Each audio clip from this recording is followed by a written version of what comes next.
The cold wind cut through the thin atmosphere of Kepler 442c like a knife.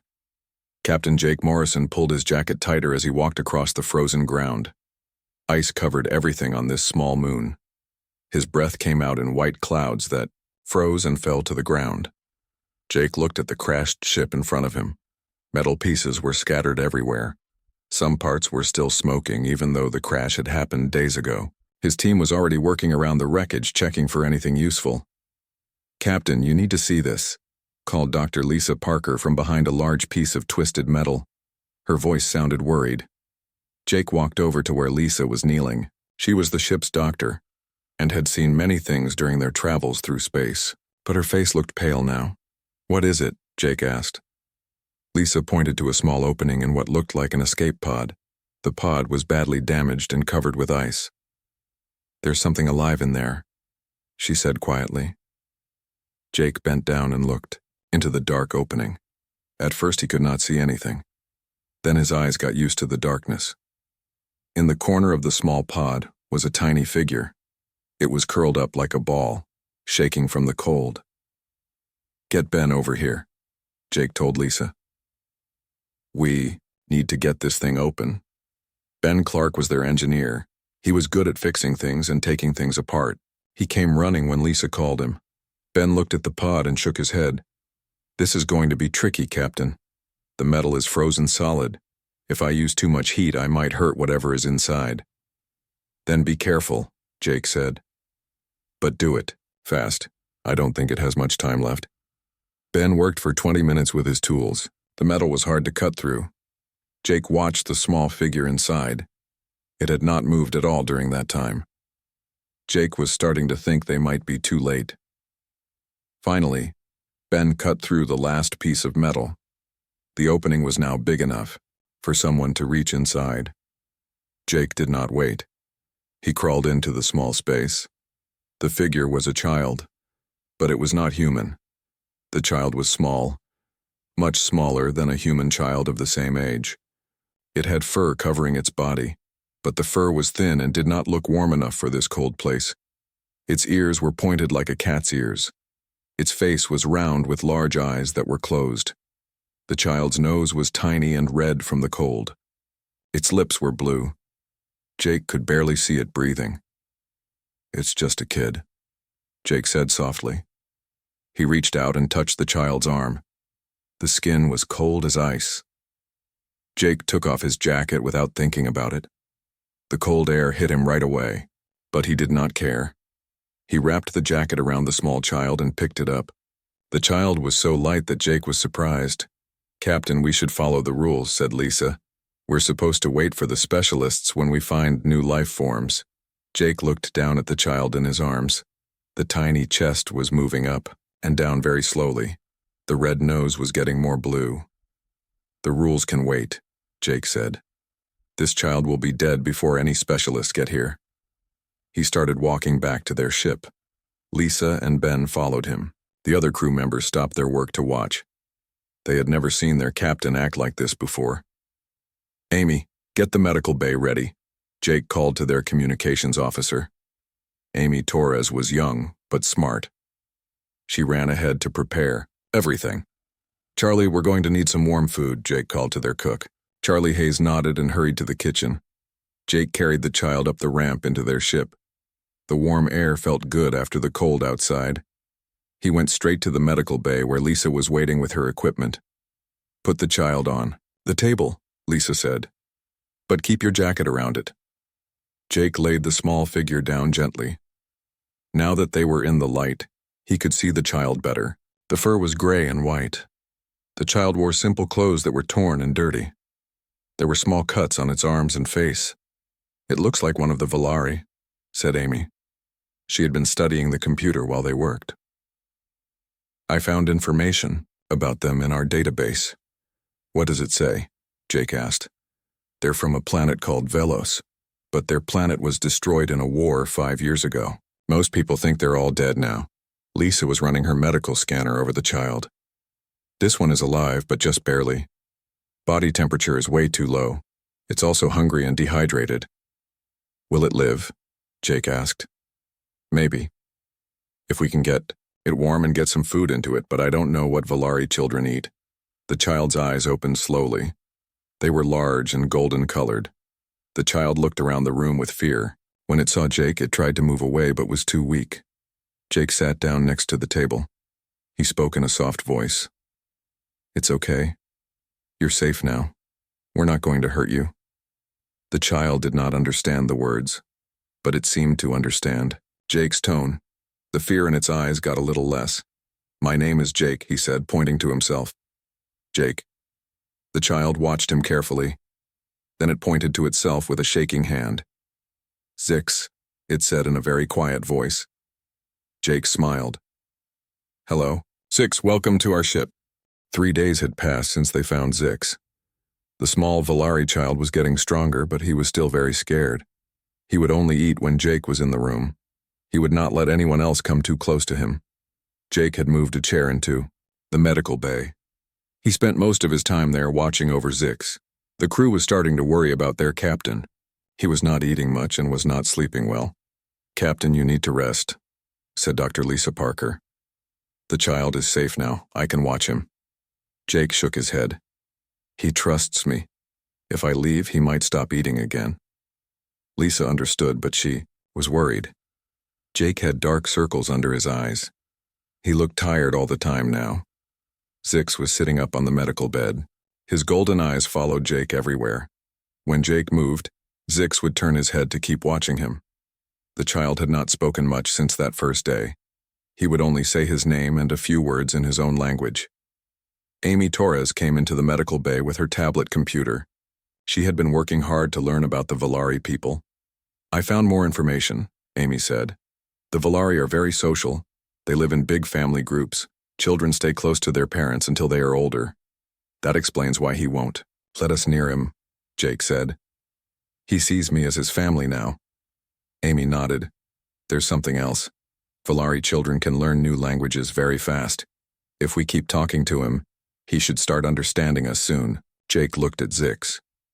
The child was listening to their conversation even though he did not understand the words. "Hello, Zix," Jake said slowly. "How are you feeling today?" Zix tilted his head to one side. He made a small sound that might have been an answer. Charlie Hayes came in with a tray of food. The cook had been trying different things to find food that Zix would eat. So far, the child liked soft fruits and warm soup. "I made some vegetable soup," Charlie said, "and I found some of those sweet berries he likes." Jake took the tray and sat down next to Zix. The child watched as Jake picked up the spoon. Jake had learned that Zix would only eat if Jake ate first. It was like the child was making sure the food was safe. Jake took a small bite of the soup. Good," he said, smiling at Zix. Zix reached for the spoon. His small hands were still shaking a little, but he was getting better at holding things. He took a careful sip of the soup. His eyes lit up and he took another sip. "Good," Zix said, copying Jake's word. Jake smiled. "Yes, good soup." While Zix ate, Ben Clark came into the medical bay. The engineer looked worried. "Captain, we got a message from command," Ben said. "They want us to continue the mapping mission. We're supposed to go to the outer rim sectors." Jake frowned. "What about Zix? We need to get him to a Federation station where they can take care of him properly." They said no. "The mission is too important. We can drop him off after we finish the job." Jake looked at Zix, who was still eating his soup.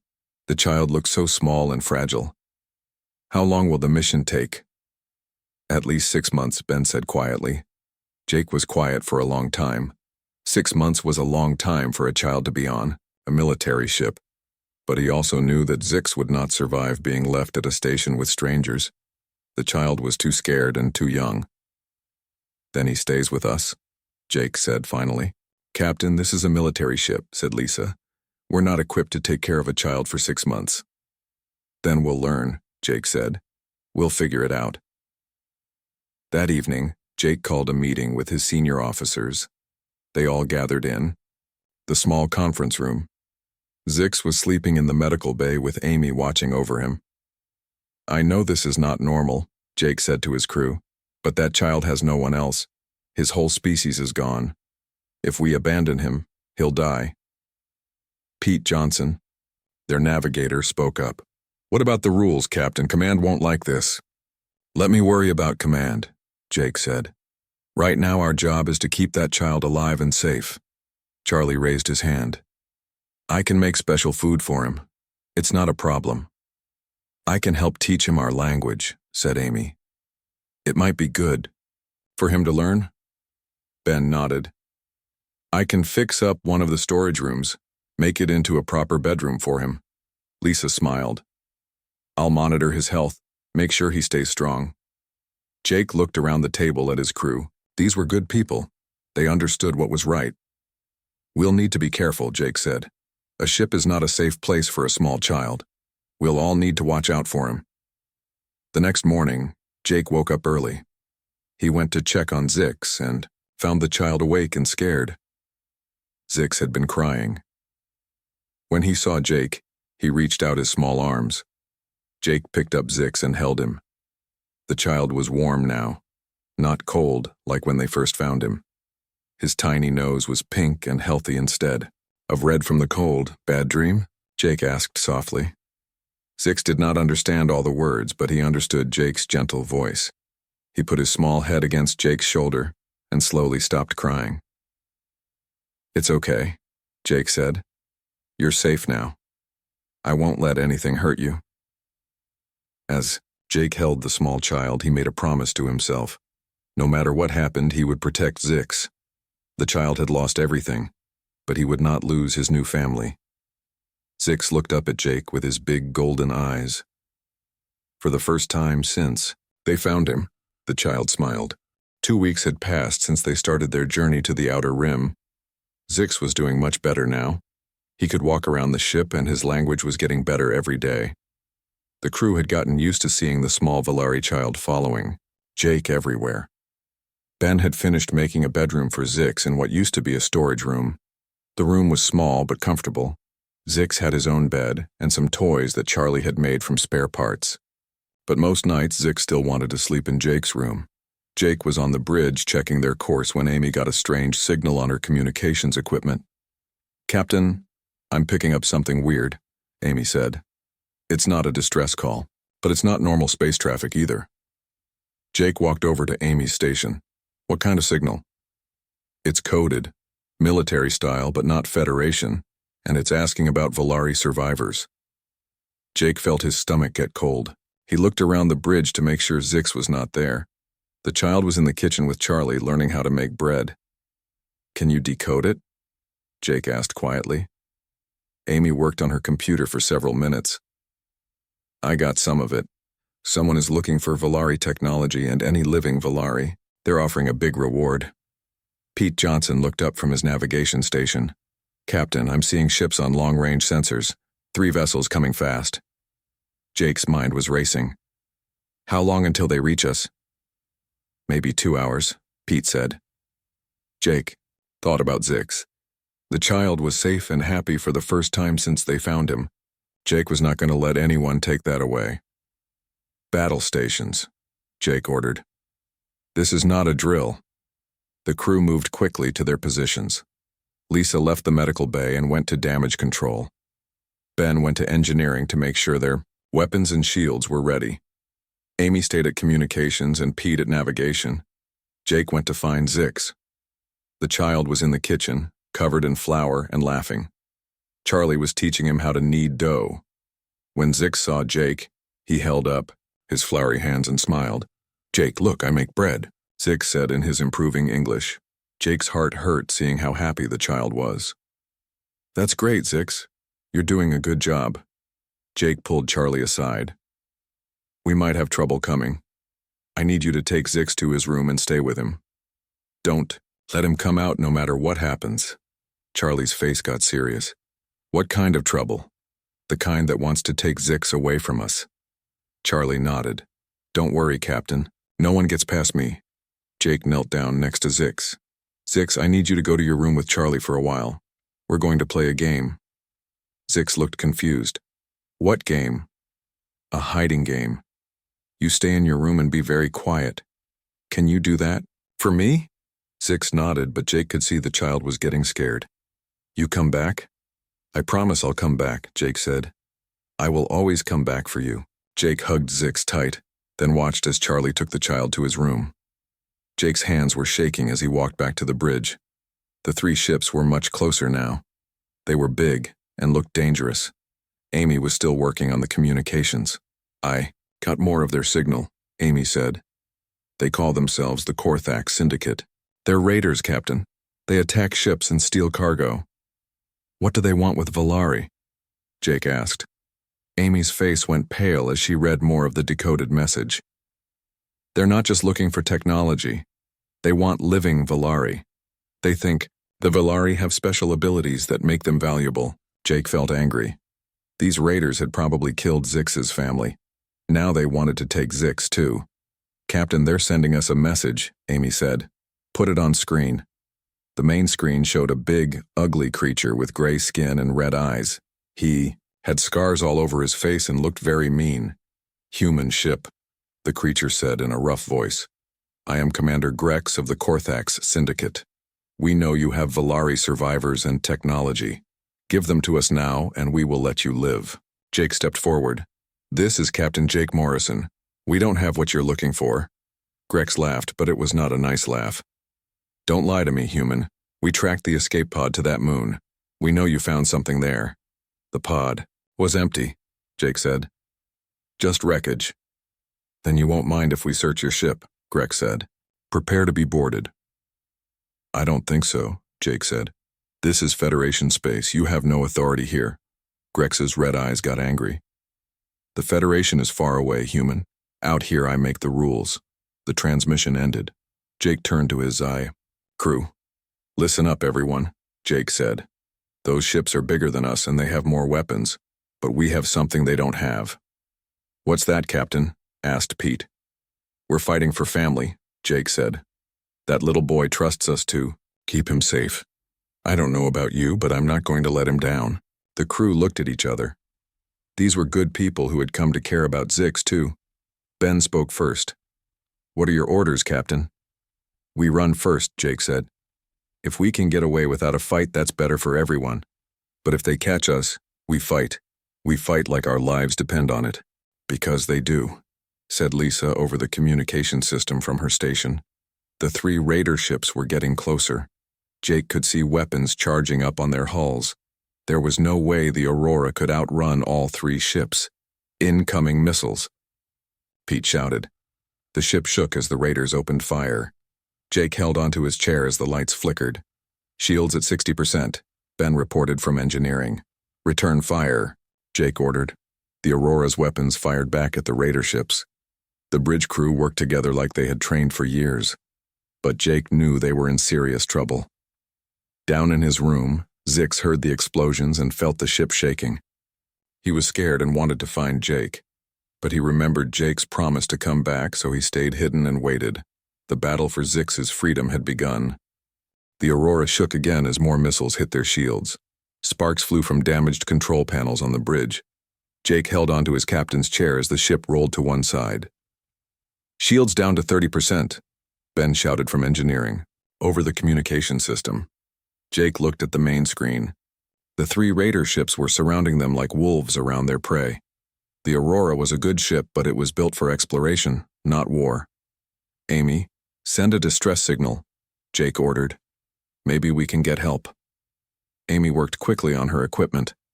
After a few seconds, she shook her head. They're jamming our communications, Captain. No one can hear us. Another explosion rocked the ship. The lights went out for a moment, then came back on dimmer than before. We can't keep this up much longer, said Pete from his navigation station. Jake thought about Zix hiding in his room, scared and waiting for Jake to come back. The child trusted him. Jake had made a promise and he was going to keep it. Ben, can you give me more power to the weapons? Jake asked. I can try, but it might overload the system, Ben replied. Do it, Jake said. We're going to make them work for this. The Aurora's weapons fired with more power than before. One of the raider ships took damage and started to fall back, but the other two ships moved in closer. Captain, one of their ships is trying to dock with us, Pete said. They want to board us. Jake's hands turned into fists. If the raiders got on the ship, they would find Zix. Jake could not let that happen. "Lisa, meet me at airlock 3 with whatever weapons we have," Jake said into his communicator. "Pete, you have the bridge. Keep firing at those ships." Jake ran through the corridors of his ship. He could hear the sound of the raider ship trying to connect to their hull. Metal was scraping against metal as they forced their way in. Jake reached the airlock where Lisa was waiting. She had 2 pulse rifles and some grenades. Her medical training had taught her how to fight when needed. "How many do you think will come through?" Lisa asked. "Too many," Jake said, taking one of the rifles. "But we don't have to win. We just have to slow them down." The airlock door started to glow red as the raiders used cutting tools to get through. Jake and Lisa took positions on either side of the corridor. "Whatever happens," Jake said, "don't let them get to Zix." The airlock door exploded inward. Smoke filled the corridor. Through the smoke came 4 raiders carrying big guns. They were all different species, but they all looked mean and dangerous. Jake and Lisa opened fire. The first raider fell down right away. The second one ducked behind some pipes. The other 2 spread out and started shooting back. The fight was loud and scary.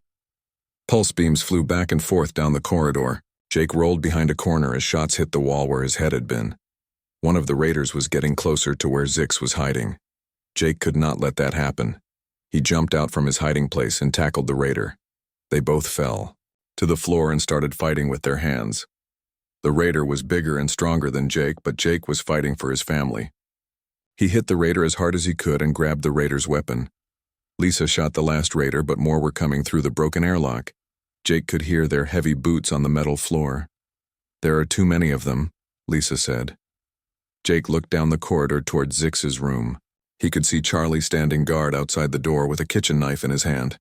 The cook was scared, but he was not going to run away. More raiders came around the corner. Jake and Lisa kept shooting, but they were running out of ammunition. Jake knew they could not hold them off much longer. Then something unexpected happened. The ship's lights started flashing in a strange pattern. The computer systems were making weird noises. "What's happening?" one of the raiders shouted. Ben's voice came over the ship's communication system. "Captain, the quantum computer is doing something strange. I think it's Zix." Jake suddenly understood. Amy had said that Valari children could interface with quantum computers. Zix must have touched something by accident. All around the ship, the systems started working differently. Doors closed by themselves, trapping some of the raiders in different sections. The artificial gravity turned off in some areas, making the raiders float helplessly. Jake smiled. "Zix is helping us." The remaining raiders in Jake's corridor looked confused and scared. Their weapons stopped working as Zix somehow turned off their power systems. Jake and Lisa used this chance to push the raiders back toward the airlock. Without their working weapons, the raiders could not fight as well. "Retreat," one of the raiders shouted. "Something is wrong with this ship." The raiders ran back to their ship and disconnected from the Aurora. On the bridge, Pete saw the raider ships, pulling back. "They're leaving," Pete said over the communicator. "All 3 ships are moving away." Jake and Lisa made sure all the raiders were gone. Then Jake ran to Zix's room. He found Charlie still standing guard, but now he was smiling. "The boy did something amazing," Charlie said. "He put his hands on that computer panel and the whole ship started acting like it was alive." Jake opened the door to Zix's room. The child was sitting on his bed looking tired but not scared anymore. His small hands were still glowing with a soft blue light. "Jake," Zix said happily. "I help. I make bad men go away." Jake picked up Zix and hugged him tight. "Yes, you did help. You saved us all." Zix looked up at Jake with his big golden eyes. "I told you I was special," he said quietly. Jake laughed and held the child closer. "Yes, you are very special, but not because of what you can do. You're special because you're my son." For the first time, Jake had said it out loud. Zix was not just a rescue anymore. He was family. Zix smiled and put his small arms around Jake's neck. "You're my papa," he said softly. Jake felt tears in his eyes. They had won this battle, but he knew there would be more challenges ahead. However, they would face them together, as a family. 6 months later, the Aurora was flying through Federation space toward Earth. Jake stood on the bridge watching the stars. Zix was sitting in a small chair next to the captain's seat. The child had grown taller and his English was now perfect. The mission to the outer rim had been successful. They had mapped 12 new star systems and found 3 planets that could support human colonies. But the most important thing they had found was already sitting next to Jake. "Papa, when will we see Earth?" Zix asked. He always called Jake Papa now, and Jake loved hearing it. "In 2 days, Jake said, smiling down at his son. "Are you excited?" Zix nodded, but Jake could see he was also nervous. "Will the Federation people want to take me away from you?" Jake knelt down next to Zix's chair. "No, they won't. I promise you that. We're a family now, and families stay together." Amy looked up from her communication station. "Captain, we're getting a message from Federation Command. They want to talk to you." Jake nodded. "Put it on screen." The main screen showed Admiral Robert Hayes, the head of Federation Exploration Command. He was an old man with gray hair and kind eyes. "Captain Morrison," the Admiral said, "congratulations on completing your mission. I understand you have some unusual circumstances to report." "Yes, sir," Jake said. "I adopted a Valari child during our mission. His name is Zix, and he's become part of our crew." The Admiral looked interested. "I've read your reports about the child's abilities. Our scientists are very curious about how Valari minds work with quantum computers." Jake felt protective. "Sir, Zix is not a laboratory experiment. He's my son." The Admiral smiled. "Relax, Captain. We're not going to take him away from you. In fact, we have a proposition." Jake waited. He was ready to fight if he had to, but he hoped it would not come to that. "The Federation Council has been discussing your situation," the Admiral continued. "We've decided to make you and your crew a special assignment. You'll continue exploration missions, but with Zix as your official quantum systems specialist." Jake was surprised. "You want Zix to stay with us?" "We want your family to stay together," the Admiral said. "Zix has shown that Valari and humans can work as a team. That's something the galaxy needs to see." Zix tugged on Jake's uniform. "What does that mean, Papa?" Jake picked up Zix and held him. "It means we get to stay together and keep exploring the stars." Zix smiled and hugged Jake. "I like exploring with you." When they reached Earth, Jake and Zix went to Federation headquarters. Jake had to sign many papers to make the adoption official. Zix stayed close to him the whole time, still sometimes shy around strangers. At the adoption ceremony, all of Jake's crew was there. Amy, Lisa, Ben, Charlie, and Pete all stood as witnesses. They had become Zix's family too. The Federation judge was a kind woman named Judge Martinez. She looked down at Zix with a smile. "Zix, do you want Jake Morrison to be your legal father?" she asked. "He already is my papa," Zix said seriously. "But yes, I want it to be legal too." Everyone in the room laughed. Judge Martinez signed the papers and handed them to Jake. "Congratulations," she said. "You are now officially father and son." That evening there was a party for the Aurora crew. Many important Federation people came to meet Zix. The child was polite but stayed close to Jake. A reporter wanted to interview them for the Federation news. "Captain Morrison, how has having an alien child changed your life?" Jake looked down at Zix, who was eating cake and getting frosting on his face. "He's not an alien child, he's just my son, and he's made my life better in every way." "What about you, Zix?" the reporter asked. "How do you like living with humans?" Zix thought for a moment. "Humans are good. They take care of people who need help. Papa found me when I was cold and scared, and he gave me a home. All humans should be like Papa." The reporter smiled. "What do you want to do when you grow up?" "I want to explore space with Papa and help other children who are lost," Zix said. "And I want to show everyone that different people can be family." Later that night, Jake and Zix were in their new quarters on Earth. Zix was getting ready for bed, but he seemed worried about something. "Papa, will you always love me even when I get older?" Zix asked. Jake sat on the bed next to his son. "Zix, love doesn't go away. I will love you when you're older and bigger, and even when you have children of your own someday. Even if I'm different from other kids? Especially because you're different, Jake said. Your differences make you special. They make you who you are. Zix smiled and hugged Jake. I love you too, Papa. Thank you for giving me shelter when I was cold. Jake remembered that day 6 months ago when he first saw Zix in the crashed pod. The child's tiny nose had been red from the cold, and he had looked so small and helpless. Now Zix was warm and safe and loved. You don't have to thank me, Jake said. Taking care of you is not a job. It's a joy. As Jake tucked Zix into bed, he thought about their future. Tomorrow, they would go back to the Aurora and start preparing for their next mission. There would be new worlds to explore and new adventures to have. But the best adventure had already happened. A human captain had found a lost child and decided to give him a home. In return, the child had given the captain something even more valuable: a family. Zix fell asleep with a smile on his face. His tiny nose was pink and warm now, not red from the cold. He was safe, he was loved, and he was home. Jake watched his son sleep and made a silent promise. No matter where their travels took them, no matter what dangers they faced, Zix would always have shelter. He would always have a family who loved him, and that was worth more than all the stars in the galaxy.